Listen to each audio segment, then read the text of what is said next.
Bonjour à toutes et à tous, ravi de vous retrouver dans cette séance. J'espère d'abord que vous allez bien. Bienvenue dans votre site maths et physique en poche.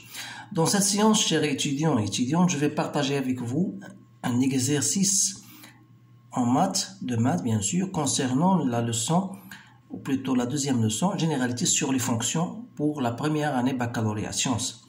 Donc voilà, l'exercice est devant vous. Je vais vous lire l'exercice et on va le traiter d'une manière bien sûr, une manière qui va vous permettre de bien comprendre et saisir les notions que vous devez savoir et comprendre.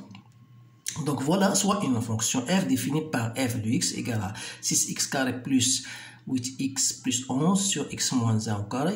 Et on considère deux fonctions h de x, la voilà, et g de x. Donc vous remarquez bien sûr que la fonction h de x est une fonction de type ax carré plus bx plus c qui est de la forme qui aura une courbe représentative de la forme d'une parabole, alors que la fonction g, dont la fonction représentative bien sûr sera une hyperbole. Pourquoi? Puisqu'il est du type ax plus b sur cx plus d. Donc la première question, c'est de dresser le tableau de variation de g et de h. Donc si vous connaissez bien sûr de ces deux fonctions, vous pouvez facilement bien sûr traiter ou plutôt dresser le tableau de variation, à savoir à déterminer par exemple pour la fonction du type g de x, si je considère la fonction g de x, voilà. Donc g de x, il est de type ax plus b sur cx plus d, avec a c'est 2, b c'est 3, c c'est 1, d c'est moins 1. Alors vous déterminez bien sûr delta qui égale 2, 1, 3, moins 1, ça vous donne moins 2, moins 3, c'est moins 5. Donc, est strictement négatif, cela prouve que G est décroissante. D'où le tableau de variation, bien sûr.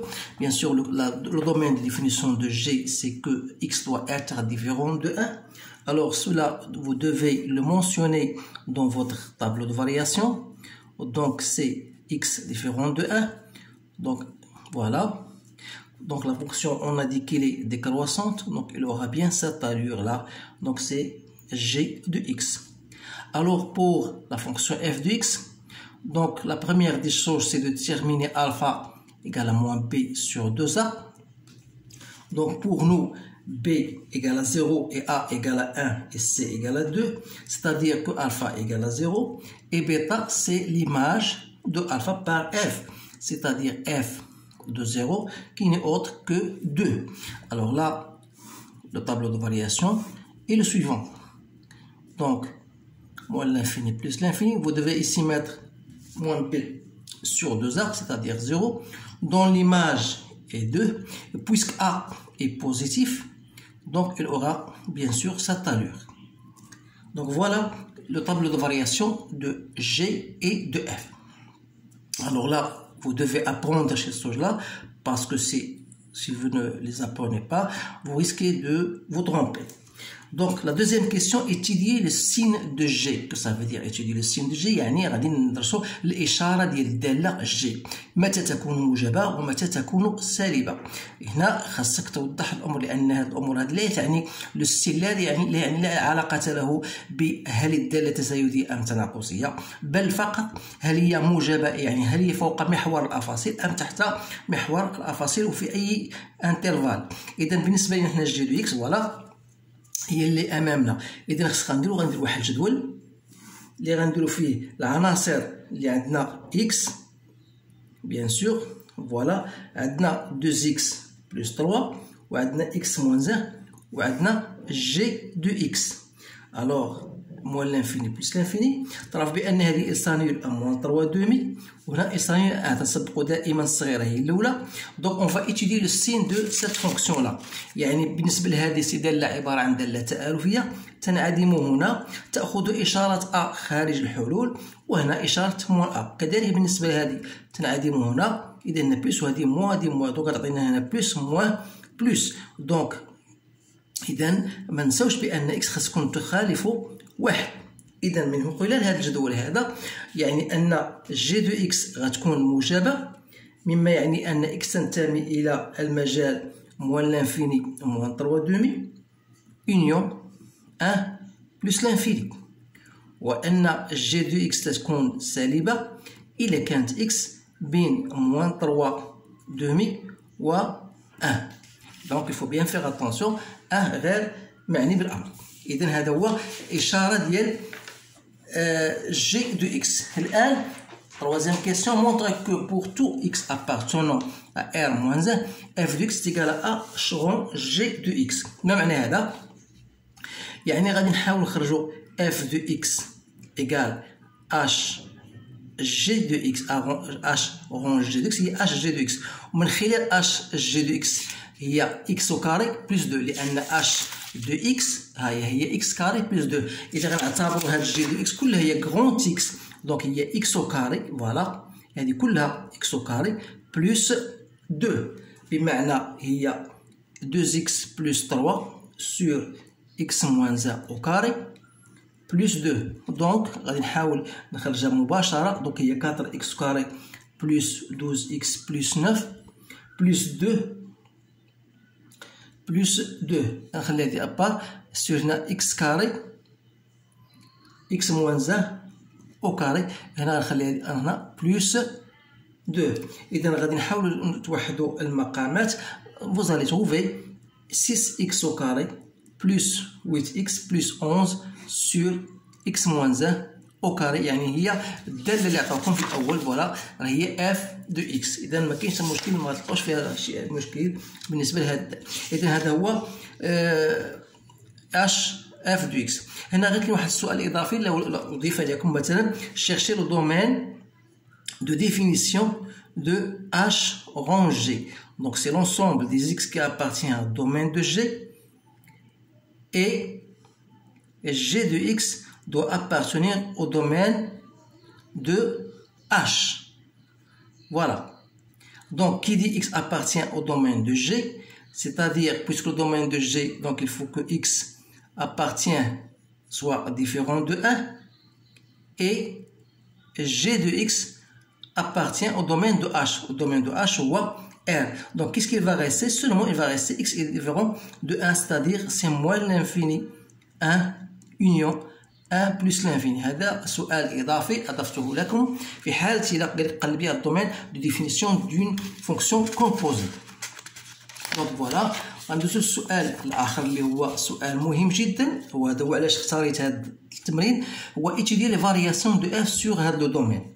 اذا بالنسبه لهذه النوعيه ديال الاسئله اذا خصكم تركزوا على بعض الاشياء اللي هي ان غابيل جو فير ان غابيل وهو انه اذا كانت مثلا بغيتي فوزافي ديال معرفه على اي دونك نفترض ان on détermine, on veut étudier la monotonie de f sur i.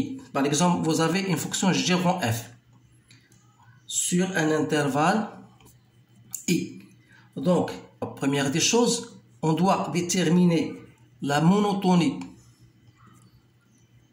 de f sur i et déterminer la monotonie de g sur j qui est l'image de i, et si f et g ont la même monotonie, c'est-à-dire s'ils sont croissantes toutes les deux ou décroissantes toutes les deux, on dit que dans ce cas que g rond f est croissante. Si l'une est croissante ou l'autre décroissante ou vice versa, on dit dans ce cas que g rond f est décroissante. Donc on va appliquer cela pour cet exemple-là.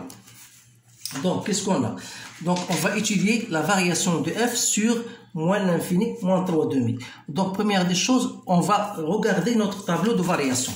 Comment est la fonction sur moins 3 demi, moins l'infini, moins 3 demi. Moins l'infini, moins 3 demi, parce que moins 3 demi appartient à cet intervalle. Comment est la fonction? Elle est décroissante. Donc voilà, je vais dire que G est décroissante. Alors j'écris en abrégé, mais dans votre contrôle, vous devez écrire toutes en français, c'est-à-dire en lettres. Donc si G est décroissant sur moins l'infini, moins 3 demi. Et si je pose J égale à G de I, avec I, c'est moins l'infini, moins 3 demi, c'est-à-dire c'est G de moins l'infini, moins 3 demi, qui n'est autre, puisque la fonction est décroissante, G de moins 3 demi, c'est 0. 2. Donc l'image de moins l'infini moins 3 demi, c'est 0, 2. Alors, comment est la fonction h sur 0, 2?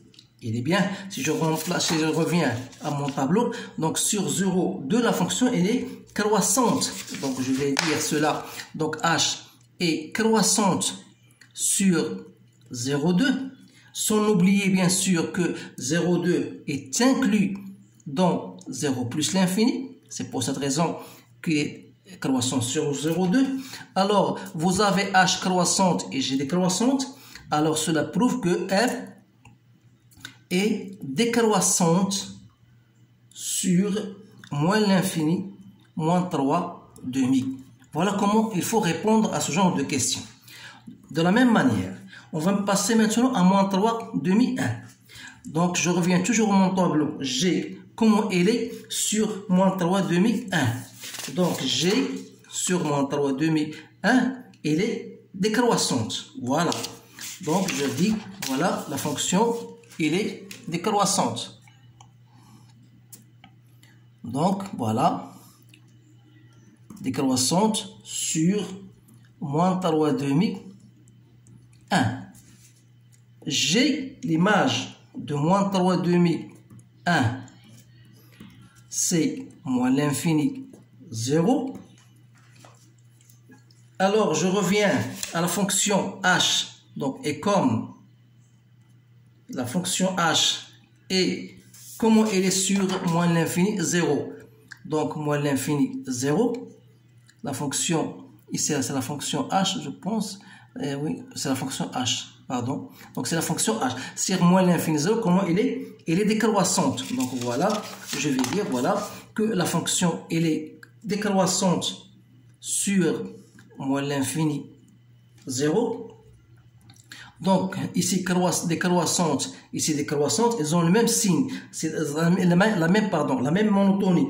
Donc on dit dans ce cas f est croissante sur moins 3 demi 1. Voilà.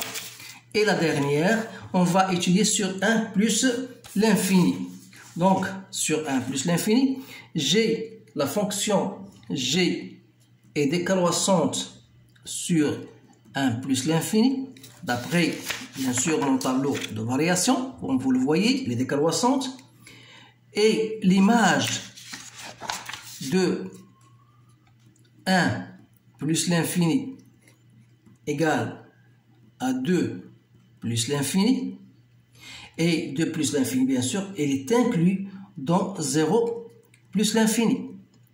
Alors, comment est la fonction h sur 2 plus l'infini?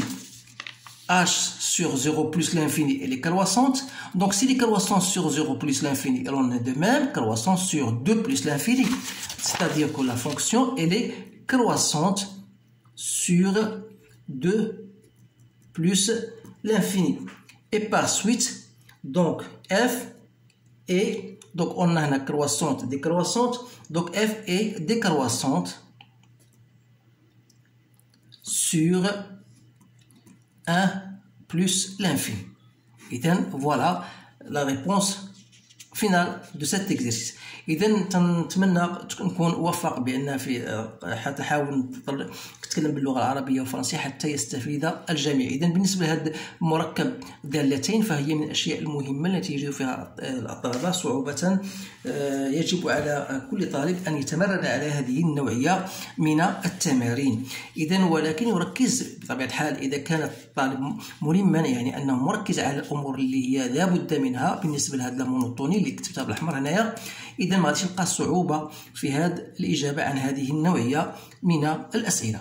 إذا لم يبقى لي إلا أن أشكركم على انتباهكم. أتمنى لكم حظا سعيدا، والسلام عليكم ورحمة الله تعالى وبركاته.